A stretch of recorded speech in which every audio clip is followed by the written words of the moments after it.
Good morning प्यारे बच्चों। अपने लास्ट वीडियो के अंदर आपकी मिसलेनियस एक्सरसाइज 6 को कंप्लीट किया था। आज अपने आपके 6 चैप्टर के इम्पोर्टेंट एग्जाम्पल्स को देखेंगे। यदि आपने उस लास्ट वीडियो को नहीं देखा है तो आप डिस्क्रिप्शन में दिए हुए लिंक से उस वीडियो को देख सकते हैं। तो चलिए शुरू करते हैं एग्जाम्पल नंबर 4 से। एग्जाम्पल नंबर 4 है cos 45 degree divide by sec 30 degree plus cosec 30 degree. तो अपने इन तीनों ट्रिग्नोमेट्रिक रेशियोज की वैल्यू को ट्रिग्नोमेट्रिक टेबल से पुट करते हैं। Cos 45 degree 1/√2, sec 30 degree 2/√3, cosec 30 degree is 2। तो अपने वैल्यू पुट कर देते हैं तो अपने को ये रिजल्ट मिलेगा। आप देख रहे हैं डिनोमिनेटर में अपने को एलसीएम लेना है, तो यहाँ 2 के डिवाइड में 1 लगा लेते हैं। √3 एंड 1 के लिए एलसीएम √3 रहेगा और आपके न्यूमरेटर पार्ट में वैल्यू आएगी 2 + 2 √3। अब अपने जो मेन डिवीजन लाइन के नीचे फ्रैक्शन है उसको रेसिप्रोकल करते हैं तो अपने को ये रिजल्ट मिलेगा। अब देखिए यहाँ से अपने 2 को कॉमन ले सकते हैं तो आपकी वैल्यू बनेगी 1 × √3 एंड यहाँ से 2 कॉमन ले लें तो आपके पास वैल्यू आएगी 2 √2 ब्रैकेट 1 + √3। तो अपने पास क्या है, ये वैल्यू आ गई है। अब अपने क्या करेंगे, रैशनलाइज से डिनोमिनेटर में से √ को खत्म करेंगे। तो √ को खत्म करने के लिए देखिए √2 है तो अपने न्यूमरेटर एंड डिनोमिनेटर में √2 का मल्टीप्लाई करेंगे और जो आपका 1 + √3 है अपने इसको यहाँ √3 + 1 नोट कर रहे हैं। तो अपने इसके लिए √3 - 1 का मल्टीप्लाई, √3 - 1 का डिवाइड, जिसे कि अपने रैशनलाइज बोलते हैं। तो यहाँ अपने रैशनलाइज कर देते हैं। √2 × √2 तो वैल्यू आएगी 2, √3 × √2 तो यहाँ आपका √6 आएगा। ये आपको पता होगा कि अगर पावर सेम हो तो बेसिस का मल्टीप्लाई हो जाता है। तो आपकी वैल्यू √6 आ गई और ये √3 - 1 एज इट इज रहेगा। एंड डिनोमिनेटर में देखें अपने तो यहाँ पर √3 + 1 का √3 - 1 से मल्टीप्लाई होगा तो आपकी identity a + b × a - b = a² - b²। ये आइडेंटिटी अप्लाई हो रही है तो अपने लिखते हैं √3² - 1²। तो √3 का स्क्वायर 3 रहेगा, 1 का स्क्वायर 1 रहेगा और यहाँ पर 2 × 2 4 हो जाएगा। तो अब देखिए अपने पास सिचुएशन क्या है, √6 × √3 - 1 एंड यहाँ से वैल्यू आएगी 4 × 2 विच इज 8। तो आपका लास्ट रिजल्ट है √6 ब्रैकेट √3 - 1 डिवाइड बाय 8। तो ये आपका एग्जाम्पल नंबर 4 था। अब अपने बात करते हैं एग्जाम्पल नंबर 6 की। ये भी एक अच्छा एग्जाम्पल है। तो देखिए क्वेश्चन में गिवन है tan 3x = sin 45 degree multiply cos 45 degree plus sin 30 degree. आपको x की वैल्यू फाइंड आउट करनी है और आपका जो x है वो एक एक्यूट एंगल है लेस देन 90 डिग्री। तो स्टूडेंट्स अपने को पता है sin 45 degree is 1/√2, cos 45 degree 1/√2 and sin 30 degree is 1/2। तो आपके tan 3x की वैल्यू आएगी 1/2 + 1/2। यहाँ इन दोनों फ्रैक्शंस का आपस में मल्टीप्लाई हो गया तो 1/2 मिला, ये 1/2 एज इट इज। तो आपका tan 3x इक्वल है 1 के। अब स्टूडेंट्स tan 3x = 1 आ गया है तो अपने को ये सोचना है कि ये 1 10 की टेबल में किस एंगल पर होता है। तो आपका 1 होता है tan 45 डिग्री पर, तो 1 की जगह अपने रिप्लेस करेंगे tan 45 डिग्री से। अब आपको क्या करना है, कंपैरिजन करना है बाय कंपेयरिंग बोथ साइड्स।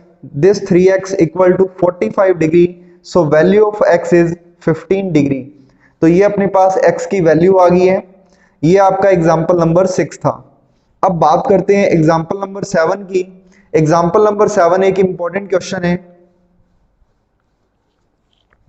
तो देखिए इस क्वेश्चन के अंदर क्या गिवन है, आपको बोला गया है sin a + b = 1 and cos a - b = √3/2 and also a + b is from 0 degree to 90 degree. आपके जो ए प्लस बी एंगल की वैल्यू है वो 0 डिग्री से तो ग्रेटर देन है और 90 डिग्री तक है। अब आपको बोला गया है कि ए एंगल जो है वो बी से बड़ा होगा, A is greater than from B, then find the value of A and B. So students, आपकी जो फर्स्ट कंडीशन है sine A plus B equal to 1, अपने यहां 1 की जगह रिप्लेस करेंगे साइन 90 डिग्री से। अपने ये देखेंगे कि साइन की टेबल में 1 किस एंगल पर होता है, तो yes it is for 90 degree. तो अपने 1 को रिप्लेस किया साइन 90 डिग्री से। By comparing both sides your A plus B equals to 90 degree, तो आपका ए प्लस बी 90 डिग्री के इक्वल आ गया। ये आपकी फर्स्ट इक्वेशन है। Then second given condition is cos a minus B equals to √3/2। तो अब देखिए अपने को ये सोचना है कि √3/2 cos की टेबल में किस एंगल पर होता है, तो yes it is for cos 30 degree. So we have cos a minus B equals to cos 30 degree. By comparing we get a minus B equal to 30 degree. तो ये आपका इक्वेशन नंबर 2 आ गया है। इक्वेशन नंबर 2 आने के बाद अपने इन दोनों इक्वेशंस को किसी भी मेथड से सॉल्व करेंगे। मैंने यहाँ एलिमिनेशन मेथड को यूज किया है। तो देखिए बाय 1 एंड 2, यहाँ पर b पॉजिटिव है फर्स्ट इक्वेशन में और सेकंड इक्वेशन में नेगेटिव है, so that is why it is cancel out. a and a 2a 90 and 30 it is 120। तो अपने इसको सॉल्व करें, a की वैल्यू आएगी 60 डिग्री, तो आपको a एंगल मिल गया है। अब अपने पास एक वेरिएबल की वैल्यू आ गई है। अपने क्या करेंगे, इन दोनों इक्वेशन में से किसी भी इक्वेशन के अंदर a की वैल्यू को पुट कर सकते हैं। a की वैल्यू पुट करेंगे तो वहां से b की वैल्यू आ जाएगी। अपने इक्वेशन नंबर 1 को यूज करते हैं।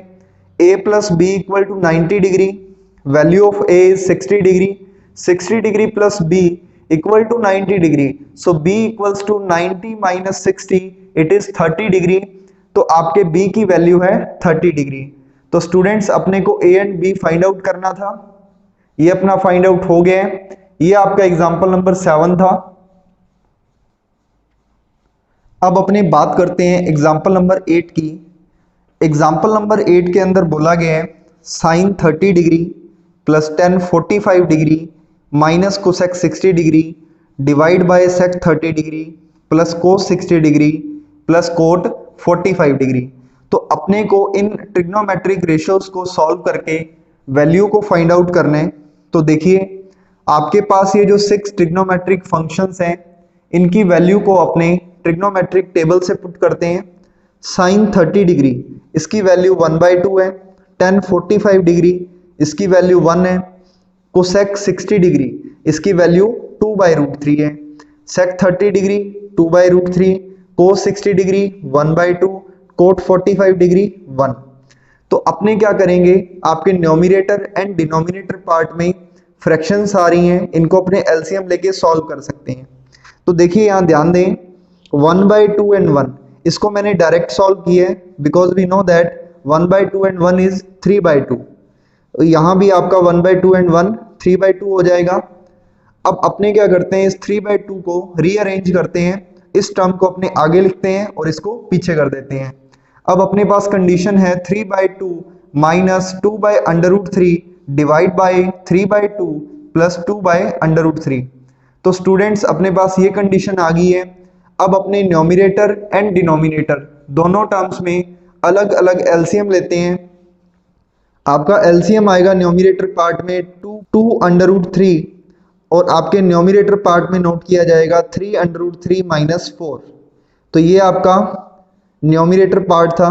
अब यदि बात करें डिनोमिनेटर में, यहाँ भी आपका एलसीएम रहेगा 2√3 और इसको सॉल्व करेंगे तो वैल्यू आएगी 3√3 प्लस 4। तो ये अपने पास एलसीएम ले लिया गया है। अब देखिए मेन डिवीजन लाइन के नीचे क्या है, एक फ्रैक्शन है। तो जब भी मेन डिवीजन लाइन के नीचे फ्रैक्शन हो तो अपने क्या करते हैं, इस फ्रैक्शन को रेसिप्रोकल कर देते हैं।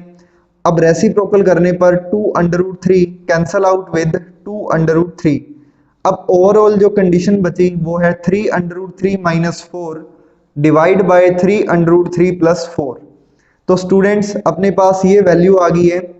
अब अपने डिनोमिनेटर पार्ट को रैशनलाइज करेंगे और नीचे से अंडर रूट को खत्म कर देंगे। सो बाय रैशनलाइज, देखिए रैशनलाइज करने के लिए क्या करना होता है, आप डिनोमिनेटर को देखें 3√3 एंड 4, अपने को सेम नंबर लेने हैं। आपका सिंबल यहाँ पॉजिटिव है, अपने सिंबल को चेंज कर देंगे। अगर यहाँ नेगेटिव होता तो पॉजिटिव लिया जाता। तो अपने क्या कर रहे हैं, न्यूमरेटर एंड डिनोमिनेटर में 3√3 माइनस 4 का मल्टीप्लाई कर रहे हैं। तो आप न्यूमरेटर पार्ट में ध्यान दें, दो सेम टर्म्स हैं। अगर अपने इन दो टर्म्स को मल्टीप्लाई करते हैं तो वैल्यू मिलेगी 3√3 माइनस 4 होल स्क्वायर।